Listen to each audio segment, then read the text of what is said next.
गजलों की दुनिया के बेताज बादशाह और अत्यंत खूबसूरत आवाज के धनी पंकज उधास को परिचय की जरूरत ही क्या। ना कजरे की धार, ना मोतियों के हार, ना कोई।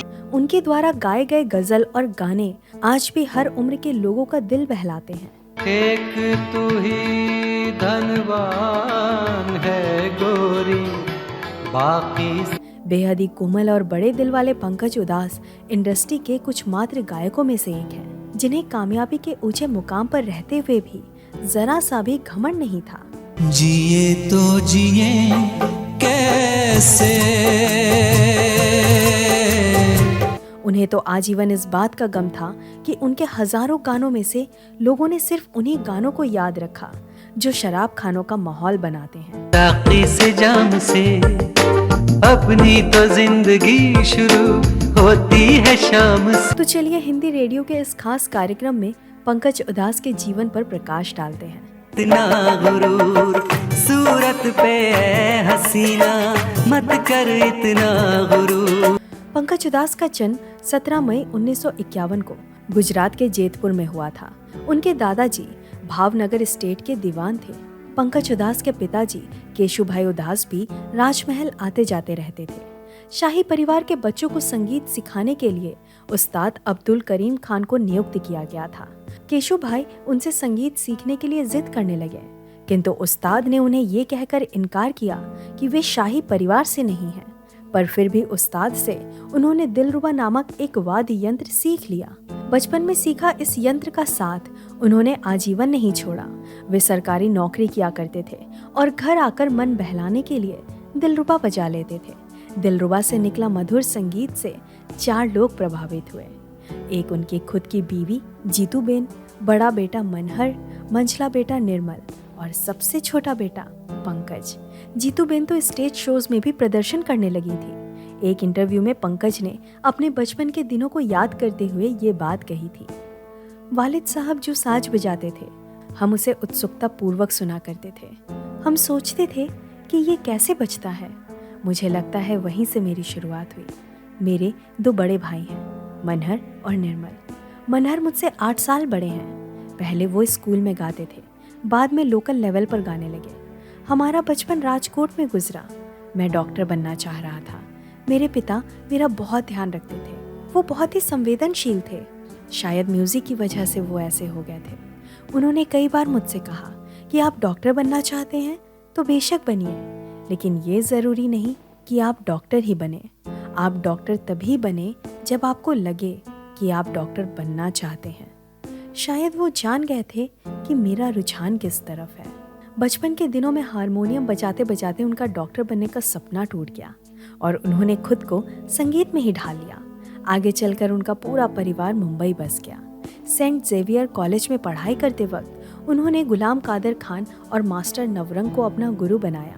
संगीत के सफ़र में उर्दू पर अच्छी पकड़ होनी चाहिए, इसलिए उन्होंने मीर, उम्र खयाम और मिर्ज़ा गालिब को पढ़ना शुरू किया। वो ना सिर्फ उर्दू बोलना सीखे, बल्कि वे उर्दू में लिखने भी लगे थे। जिंदगी के इसी दौर के कारण उन्हें शायरी से रूबरू होने का मौका मिला। इसी शायरी ने उनका आजीवन साथ दिया और अनजान तरीके से वे गजल की तरफ मुड़ने लगे। फिल्म जगत में उन्हें पहला अवसर 1972 की फिल्म कामना के साथ मिला। तुम कभी सामने आ जाओ तो पूछो। उसके 4 साल बाद मेरा जीवन फिल्म में उन्हें गाने का मौका मिला। 10 साल में सिर्फ 2 फिल्म के लिए काम करने के बाद वे समझ गए कि बॉलीवुड उनके लिए नहीं है, इसलिए वे गजल और भजन की दुनिया में चले गए। संजय दत्त की फिल्म नाम में उनकी गजल चिट्ठी आई है आज भी गुनगुनाया जाता है। इस गजल के कारण पंकज उधास कामयाबी के 7वें आसमान पर जा पहुंचे और उन्होंने गजल का साथ छोड़ा नहीं। क्या आपने सोचा है कि नाम फिल्म में उनकी गजल उन्हीं पर क्यों फिल्माई गई थी? दरअसल 1980 में उनका एल्बम आहट बड़े पैमाने पर हिट हुआ और वे देश विदेश में लाइव शोज भी करने लगे थे। आए जिंदगी में तो बरसात। बेहद ही कम समय में उनका चेहरा लोकप्रिय हो चुका था। उन दिनों राजेंद्र कुमार और महेश भट्ट नाम फिल्म बना रहे थे। फिल्म में एक गजल गीत होना चाहिए, ये आइडिया सलीम खान का था। आनंद बख्शी साहब ने गीत लिखे थे और सरोज खान उस गाने पर डांस बिठाने वाली थी। एक स्टेज पर किसी अन्य कलाकार को गजल गाते हुए दिखाना था, परंतु आगे चलकर राजेंद्र कुमार और महेश भट्ट ने अपने इरादे बदलते हुए ओरिजिनल गायक से ही एक्टिंग करवाने का फैसला लिया। समस्या ये भी थी कि उन्हें कोई मशहूर चेहरे की जरूरत थी और इंडस्ट्री में गजल गायक सिर्फ आवाज से लोकप्रिय थे। ऐसे में पंकज उधास एकमात्र गायक थे जो चेहरे से जाने जाते थे। मजेदार बात ये भी है कि गाना रिकॉर्ड होने के बाद उन्हें पता चला कि उनके द्वारा गाया हुआ गाना उन पर ही फिल्माना है। दरअसल वे डर गए थे। उन्होंने तो कभी कैमरा फेस किया भी नहीं था, इसलिए महेश भट्ट को उन्होंने सीधा मना कर दिया। पर सुपरस्टार राजेंद्र कुमार को इनकार करने की हिम्मत उनमें नहीं थी। उन्होंने बस इतना कहा कि वे उन्हें कुछ दिनों में अपना फैसला बता देंगे। उसके बाद तो राजेंद्र कुमार उनके जवाब का इंतजार करने लगे और एक दिन गुस्से में आकर उन्होंने उनके ही बड़े भाई मनहर उधास को बुलाकर कहा कि तुम्हारा भाई तो बड़ा बदतमीज निकला। अंततः इस किस्से के बाद पंकज उधास पर वो गाना फिल्माया गया और आगे क्या हुआ ये तो आप जानते ही हो।